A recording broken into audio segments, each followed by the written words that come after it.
I'm Paulette. Michelle asked me to help you guys figure out how to make these masks. So my cute little son is going to help me make a video.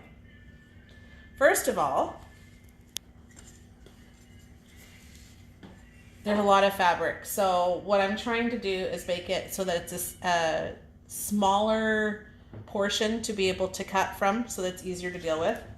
So what I do is I put the mask template on the fabric, and what I have figured is that it's going to be about anywhere from 8 inches for the larger piece right here,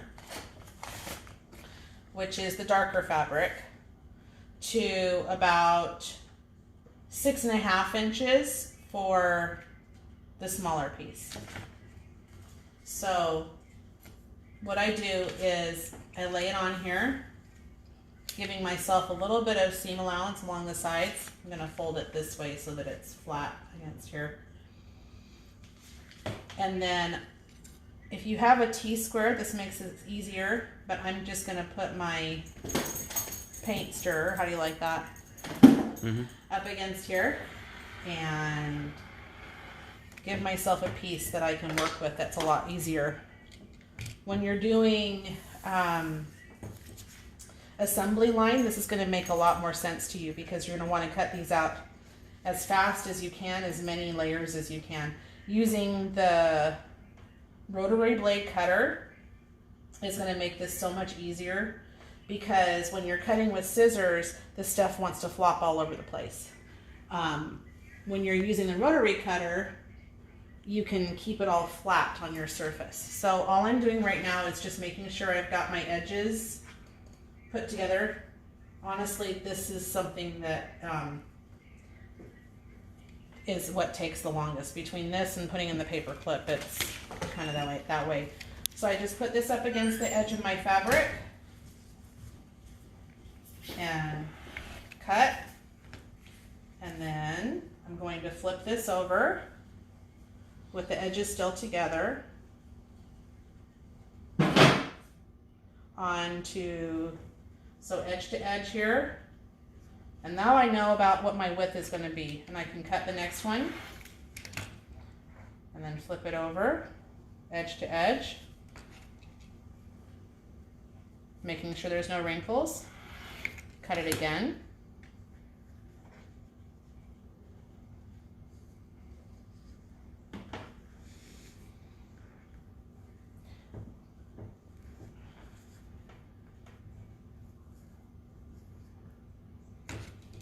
And again.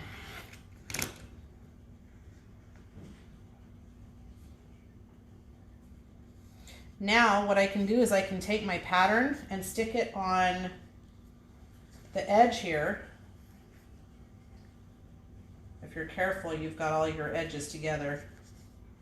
I'm a little nervous, so this isn't exactly the way it should be. But what you can do is you can take your straight edge and cut through all of those layers at once and straighten it up some.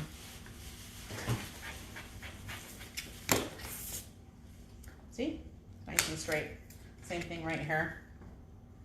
If you got it kind of sloppy a little bit, you can just kind of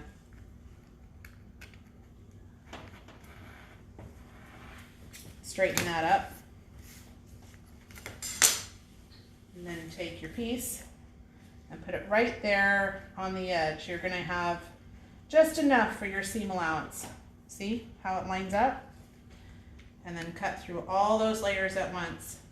If you have a strong rotary cutter, excuse me, a sharp rotary cutter, this should go pretty easily through all of this. You don't have to be exact. You can leave a little bit of extra edge on there. Okay, now I've got all these pieces cut. You're going to do the same thing for the dark fabric, and the waffle fabric you're probably going to want to only cut through 2 layers because that's about all your rotary blade can do. Okay, so throw that over there. and I'm going to show you how to do assembly.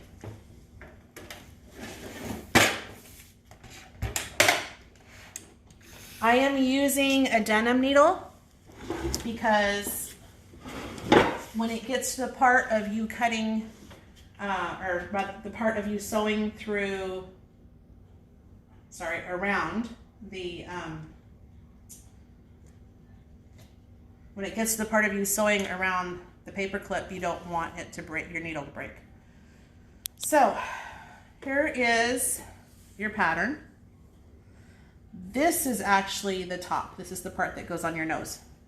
You're going to be folding over this part right here, and your presser foot is going to go right up against this edge. And then you sew.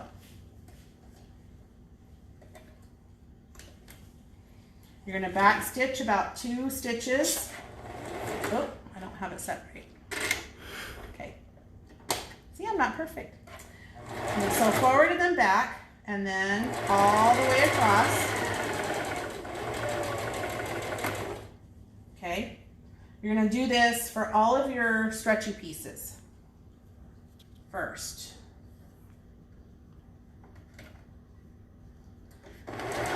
Forward, back, forward, and there. Okay. So when you start getting into assembly line, what you can do is you can do all of that parts on all of your masks at once. So all of the fold over for each mask. What I'm going to show you right now, oh, see, it just bunched up underneath here. What I'm going to show you right now is how to do, oh, I know the bottom thread. Is how to do assembly on one mask. And then once you've got that down, you can do all of the same stitching on each of the masks. So you can do all of the fold over part, and then you can do all of the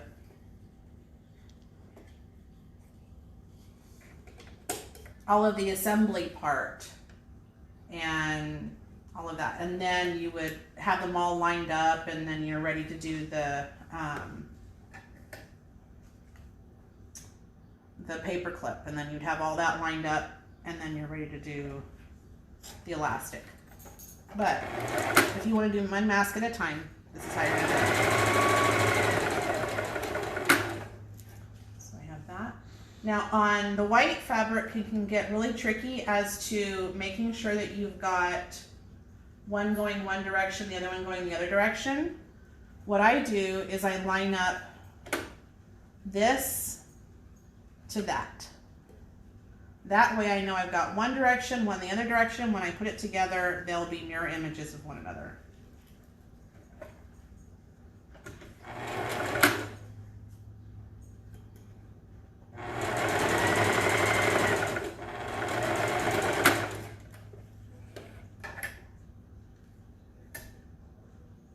I'm just using the side of my sewing machine, the little blade to cut those threads. Okay. So now I've got edges on those pieces, and I'm going to put right sides together, and you know how it looks kind of like a little boot? I'm going to start at the heel of the boot and go around.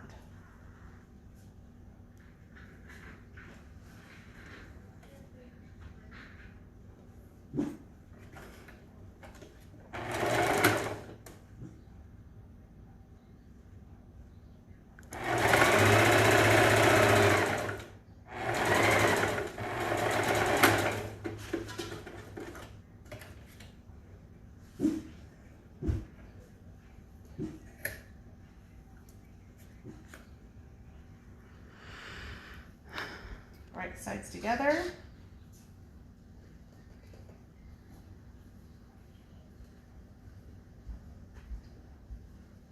And around the heel.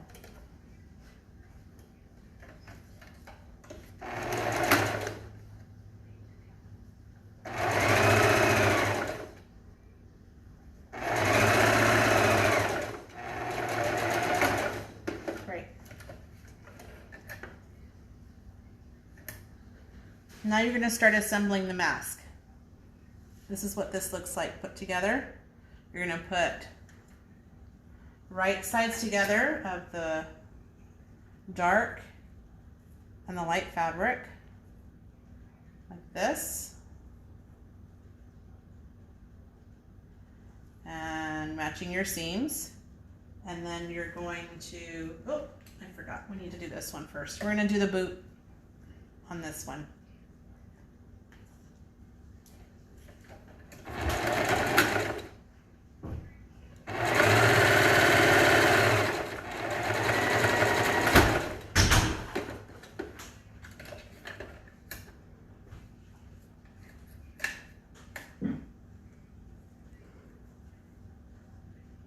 Okay, so it's going to go dark and light, right sides together. And then you've got your filter piece that's going to go, and you kind of want to match all those up like that and then pin it.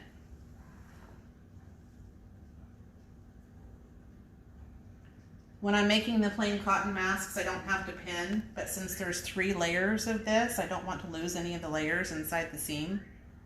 So I make sure that I pin these a few times.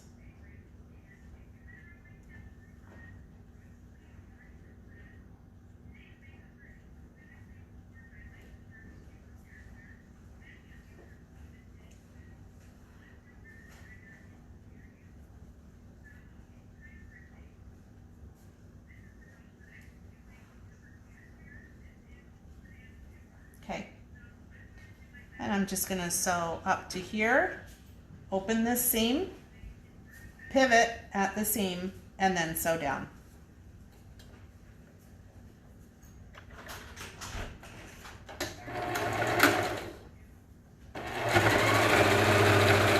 Are you still doing a video call? No, we're doing a video now. This is an actual video. Oh, okay.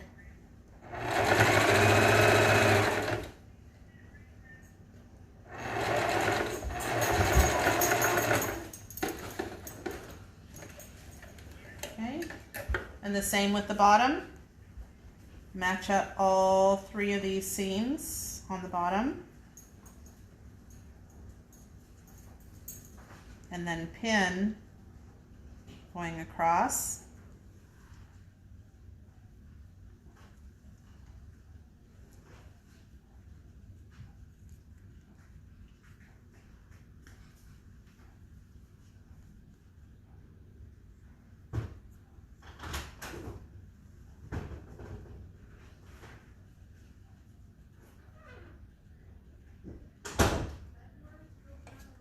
And then just sew all the way across, making sure that you open up that seam again at the midpoint.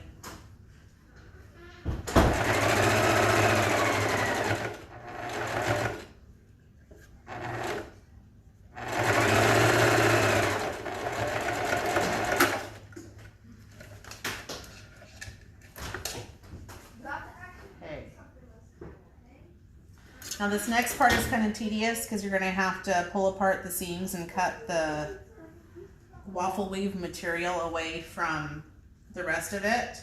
But what it will do is it will make it so the mask is not so bulky around the edges.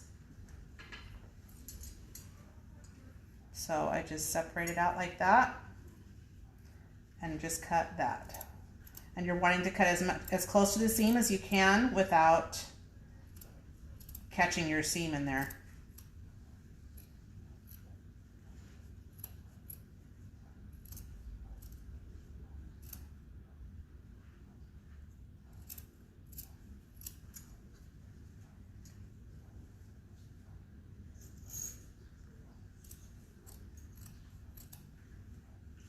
This is also something else I didn't have to do on the regular cotton masks, but these are different.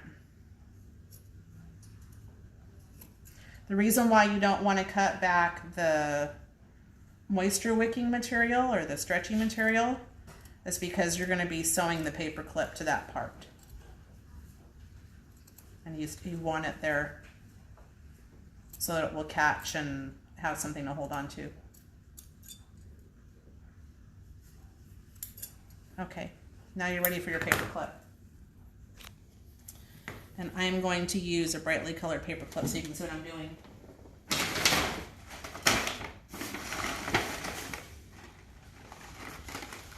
So what you want to do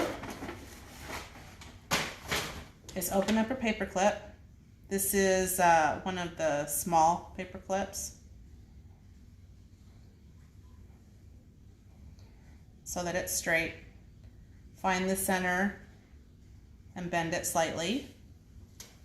And then take some needle nose pliers and turn up the edges so that you have little loops.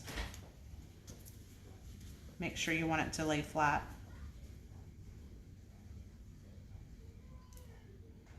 See, like that? This is going to go and be sewed on here.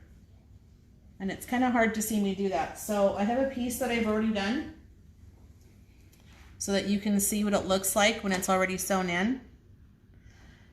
What you're going to do is you're going to go very slowly using your hand wheel over here to find the center of your little loop.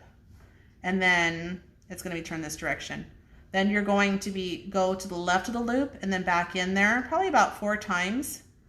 And then I'm going to raise up my presser foot and move this by hand to start zigzagging across here, pivot, sew across there, and again using my wheel to find where the center of that is so I don't break my needle. I'm going to go back and forth about 4 times and then that part is done. So I'll do that next.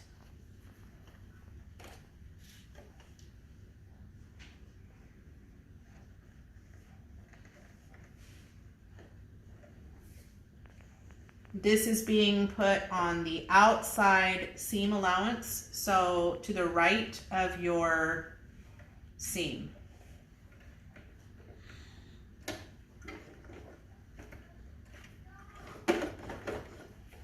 And I'm going to put my machine on a number 4 for my stitch width, a zigzag,